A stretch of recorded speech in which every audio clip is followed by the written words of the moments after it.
Well, the Hebrews Judaized Egyptian religion with Sumerian religion. Judaized. Yeah, Judaized. And Chaldean, see, is the new Hebrew script. Chaldean is the new Hebrew script. If you know anything about Hermeticism, see, and Kundalini... Look, I just think there's an attitude to guys who go on like you. Like what? Like it was always originally white people who came up with the knowledge of the ages, you know, how you downplay anything to come from any other race, like anything they got first came from white people. I'm just talking the fact. No, the thing you have about Kabbalah coming from Egypt is speculative. Maybe yes, maybe no. There's no hard proof one way or another. It's a matter of inference. Maybe from Egypt, maybe from an unknown source common to both Egypt and ancient Israel or Judea.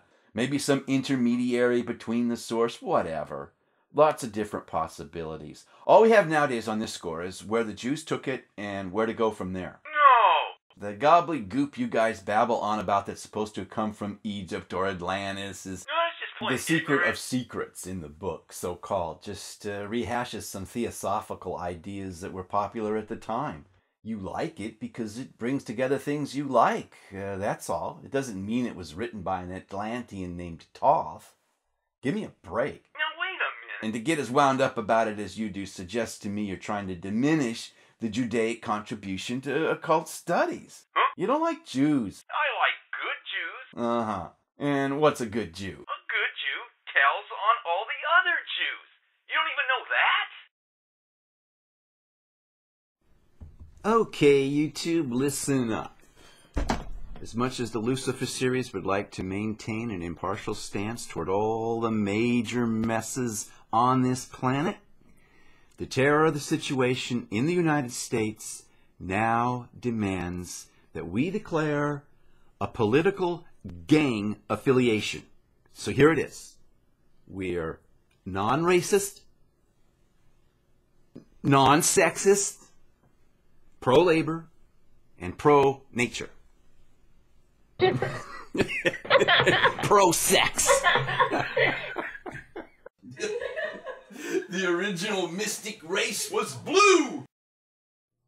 And this is the censored version of Lucifer on Tantra. The uncensored version is available in private viewing for those of you that we know. You know, if we don't know you, no way.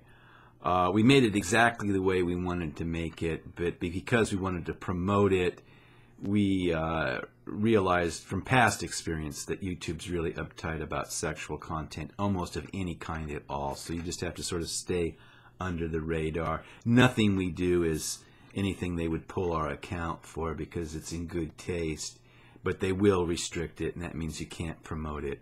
So we're blocking some of the scenes as sort of a protest, just to illustrate and bring to people's attention just how arbitrary the guidelines are. It's a real problem. Now, for people we don't know that well on YouTube and complete strangers who might be curious about checking out the uncensored version of Lucifer on Tantra, all you'd have to do if you were a Facebook user is go to our YouTube channel page, scroll down to where it says website, click on the link, and this is my newly minted Facebook page, such as it is. Just click on wall, and here's two videos I haven't put up on YouTube. One of them is Lucifer on Tantra. The other one is me and Lasha, and you can just click on it here. This is the uncensored version of Lucifer on Tantra, and it's very small, so you'll want to expand it. That's all there is to that. And then, unfortunately, Facebook isn't looking like a permanent solution, but it'll do for now. And when the situation, changes, I'll just post an annotation on this censored version of Lucifer on Tantra, here, right here, somewhere around in here, and I'll let you know where these videos have ended up, okay? If they've become renegades going from one hiding place to the other on the net. It's ridiculous. But, no, it's just crazy.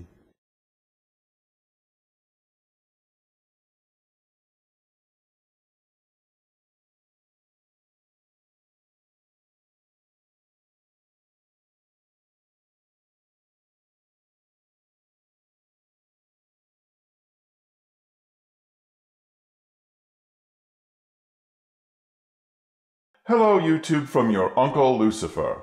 Now today I would like to discuss Tantra, the yoga of sex, specifically known as neo-Tantra in Wikipedia, since traditional Tantra in India and elsewhere in Asia need not involve sex in any direct way, even though a minority of practitioners have pursued it in this manner, which has given rise to neo-Tantra here in the West. Since, frankly, neo-Tantra can mean just about anything, it is probably best to focus on what the Lucifer series is getting at with the term, which is to say, neo-Tantra is an offshoot of Kundalini Yoga, and by that we simply mean a very traditional meditative discipline meant to arouse the rising of subtle energy called prana, which is associated with drops of essence known as bindu. Once aroused, these energies rise up the channel known as the sushumna, which runs along up the spinal cord to the brain proper, where something akin to a psychic orgasm of a kind unites the practitioner for a moment with the essence of all being. Since the lower chakra, the Muladhara, is the most physical center with respect to bodily sensation and instinct, it is very tied to human sexuality and is even often termed the sex chakra. Now, the goal of the Lucifer series is to share with viewers what people connected to the series are doing to achieve a rather lofty set of goals, which is for each person to realize himself or herself as the source of their thoughts, the source of their emotions, and the source of their sensations and sensory perceptions.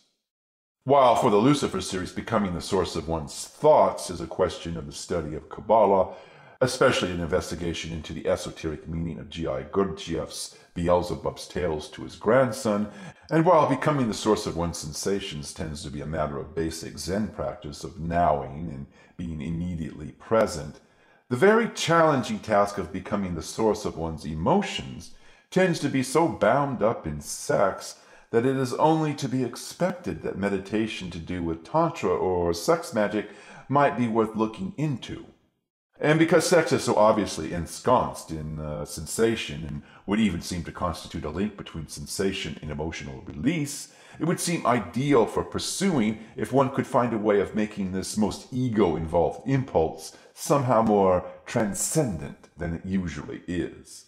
In tantric rites between a sexually active couple involved in certain practices, there is every month or so what is termed the stationary embrace, a euphemism for intercourse wherein the pair lie quite still, the penetration remaining motionless.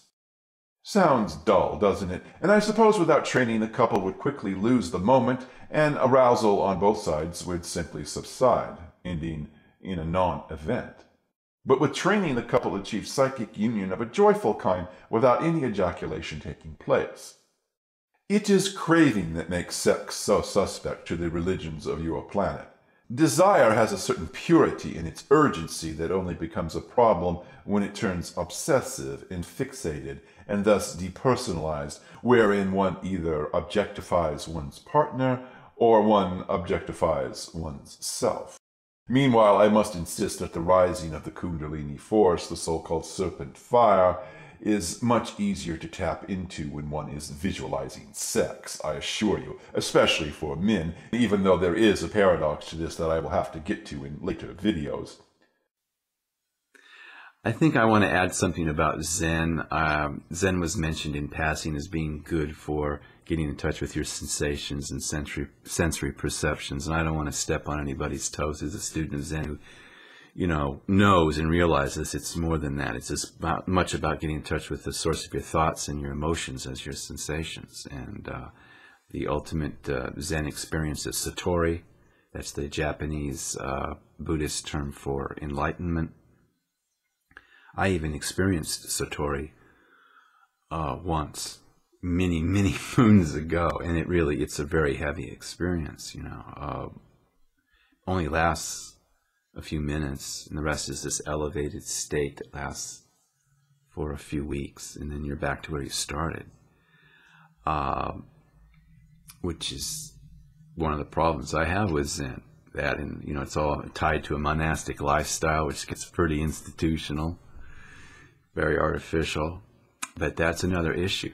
Sure, Satori is about the whole ball wax, but generally You know, Satori is rare in a student's experience. Generally, you're doing Zazen and it's for focus, and I mean, that's the practical result. And in my experience, it's about getting in touch with the sensations and sensory perceptions. Okay. All magic is energy, and freeing up the energy any way you can, all right, because you're blocked. So for me, you know, getting closer to the optimum consciousness, in keeping up the search, you begin to realize certain access points, you know, you resonate with something larger than your ego, and others not so much. And you can trust that. You can begin to trust your intuition more, all right? Because it's not just this wish fulfillment thing, all right?